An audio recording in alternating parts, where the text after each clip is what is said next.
What I'm about to reveal has been locked away for decades until in the recent past. Leaked by JW insiders, documents so explosive that the Watchtower leaders were willing to touch $2 million to keep these files secret from the world.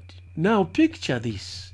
The California judge slams the Jehovah's Witnesses with a brutal ultimatum. Hand over your secret child abuse files or pay $4,000 for every day you refuse. What did the Jehovah's Witnesses choose to do? They chose silence. Day after day, fines piled up. Week after week, the total ballooned. Over $2 million, all to keep these files from ever seeing the light of day. And here is the kicker. This is the same organization that boasts of being the planet's most morally pure religion. If you are new to this channel, I'm Dr. K, a theologian, polemist, author, and international consultant. In addition to 3 other degrees, I hold 2 PhDs and a degree in theology with distinction. I specialize in exposing religious manipulation, hidden secrets, and the manipulation of biblical doctrines. If you crave for such deep dives, subscribe and hit the notice bell so that you don't miss part 2.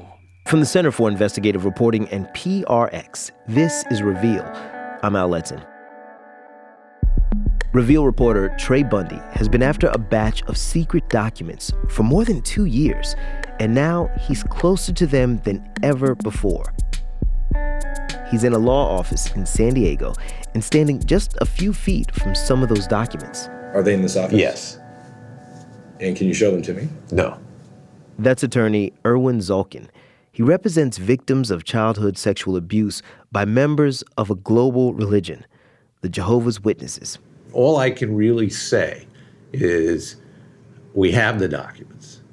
I can't say what's in them. I can't even reference how many of the documents, how much, numbers, or anything like that. Erwin got the files as part of a lawsuit against the Jehovah's Witnesses. So while he can look at them, he can't show them to anyone else, not even the police. What could be so toxic, so destructive, that the Watchtower would rather burn millions of dollars than let you see what is inside? Today we crack open the vault. You hear direct from the JW insider who helped to expose these secrets. How can a religion with 8 million members keep everyone quiet about child abuse? I had been told through the whole proceedings, don't speak of this, it's a confidential matter. The congregation doesn't need to know this, and if you talk about it, that's grounds for disfellowshipping. Additional information comes from other leakages from insiders. Now we are going to answer 3 critical questions before we even touch the contents. The first question, who built this underground archive and how? Question number 2, how massive is it really? Question number 3, and why does the Watchtower leadership guard it like their lives depend on it? Now this is episode 1, the blueprint of deception. Episode 2, that's where we ask the hard question, why? And expose the desperate reasons the Watchtower fought tooth and nail to keep these files buried. You hear from a lawyer who saw these files but was never allowed to disclose them or to discuss them. Let's begin with the blue envelope system. According to the leaked JW memo of 1997, it all started with a single letter. March 14, 1997. Every Jehovah's Witnesses congregation in America received a message stamped confidential to all bodies of elders. Inside a chilling directive, if an elder learned of any child abuse, by confession, rumor, or accusation, they were to fill out a detailed report. Names, ages, dates, what happened, how often. Then seal it in a blue envelope and mail it straight to Watchtower headquarters. But here is the most shocking part, the most distressing part, straight from the insider. This letter is confidential. It should not be copied. Elders should not discuss this information with others, not with the congregation, not with outsiders, not with the police. Just think of it. A suspected child sexual predator, child sexual abuser is roaming around among the members of the congregation. And yet, the elders were not supposed to disclose that information to the members in order to protect the children from such predators. Irwin talked to reporters about the decision. Documents that go back decades that shows the depth and the breadth of their knowledge of child predators within their organization, child molesters within their organization. They refused to produce those documents. And for that reason, they were sanctioned by this court and their defense was terminated. And yet, in the same memo, the leadership of Jehovah's Witnesses say, in order to protect children. How do you protect children when the child sexual abuse predator is in your midst and yet you don't want members of this danger lurking behind the congregation? They say the Bible teaches them that child abuse is a confidential matter. We know this because we have their memos. They read like a mashup of corporate policy and Bible verse, and they tell elders to hide child sexual abuse from police. Here's what they tell them to do. First, when elders learn about abuse, they have to immediately call the Watchtower's legal department. No one else, not law enforcement, not other members of their congregations. Written, demanded, commanded policy, very different. The Catholic Church, it was this unwritten. It was, they called it viva voce, by voice only. They didn't have it written down anywhere. It was just understood. Here it's in writing. I mean, there's no question. Second, when an elder learns of a child abuser in his congregation, he has to send a report to headquarters in writing. And so these reports were to be prepared and sent to Watchtower in a sealed, specially marked, confidential blue envelope. Now, this is from the same group that preaches obey superior authorities. As the insider puts it, apparently obedience has its limit, especially when it is threatened by the Watchtower's reputation. Thus, the blue envelope system was developed. A secret pipeline funneling thousands of abuse reports into the Watchtower's underground archive. Let's look at the pure worship of hypocrisy. Fast forward to 2025.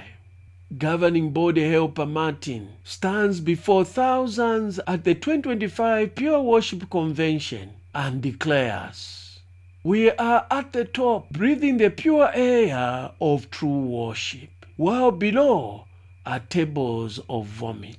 That's how the Jehovah's Witnesses describe everyone else. Here is the clip.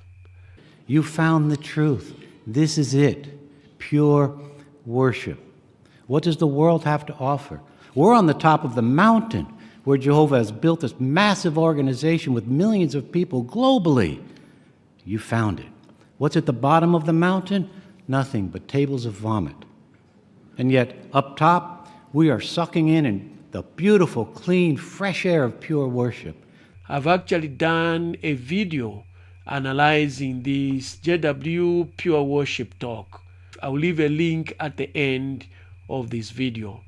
But thanks to the insider's leak, we now know the real filth was festering in their own basement. Our insider reveals what Martin didn't mention. The tables of vomit were festering in our own secret files all along.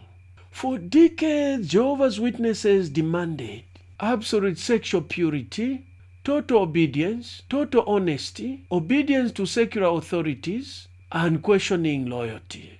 And yet, when it came to obeying the law and protecting children, they chose secrecy over integrity. So, what horrors are hidden inside these files?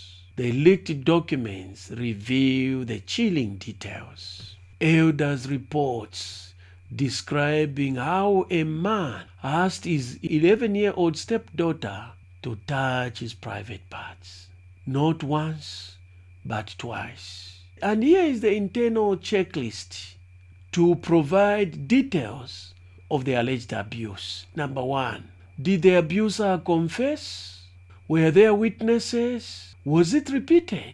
What was the victim's age? Then you have judicial notes. Some abusers disfellowshipped, others quietly reinstated after pretending that they have repented. Secret transfer letters.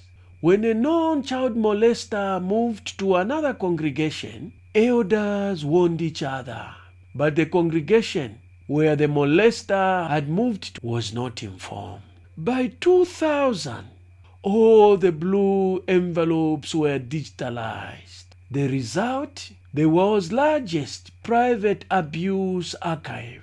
Insiders estimate over 23,000 suspected molesters, 23,000 secrets, 23,000 contradictions to claims of moral purity and obedience, 23,000 reasons Watchtower would rather pay millions of dollars than hand over the secret database. The Atlantic reported that this database contains tens of thousands of suspected child molesters. Here is an audio clip about what the JW insider mentioned and did not mention about these hidden files.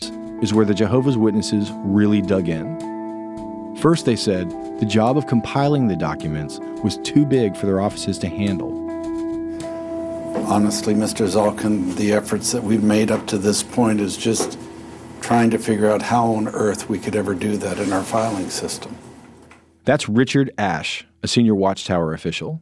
He wouldn't talk to me, but he had to talk to Irwin as part of a lawsuit. This is tape from that deposition. You're talking about 14,400 congregations and over 3 million documents that have been scanned in that would have to be searched. It would take years to do that. His statement gives you a hint of how large this database is. And here is the shocking truth. Every envelope represents a victim denied justice by those claiming moral authority. Every confidential letter shields a predator protected by those preaching obedience to the law. Every secret file a table of vomit hidden in the basement of the so-called pure worshippers. The organization that demands total obedience from its members refused to obey authorities they claimed they obey. We conscientiously obey the laws. We support our communities through volunteer service or compulsory civilian service where that exists. And we pay our taxes. The group that brags moral purity built a system to conceal rot. Thanks to the inside leak, we now know what is inside the Watchtower files. Not rumors, not gossip, documented abuse recorded by elders, locked away for decades, hidden from authorities. But the dam is breaking. Court cases are multiplying. Victims are speaking out. More insiders are coming forward. The truth is clawing its way into the light. And when the world finally sees the full scope of these hidden files, it won't just damage the Watchtower. It could end the Watchtower forever. But why has the Watchtower fought tooth and nail to keep these files hidden from the authorities? What are they terrified the world will discover? In the next episode, we'll dig deep into the reasons behind the Watchtower's desperate cover-up, reveal what is at stake for the leaders at the top. To watch a video in which I analyze the talk by Martin, the governing body helper, click on this link.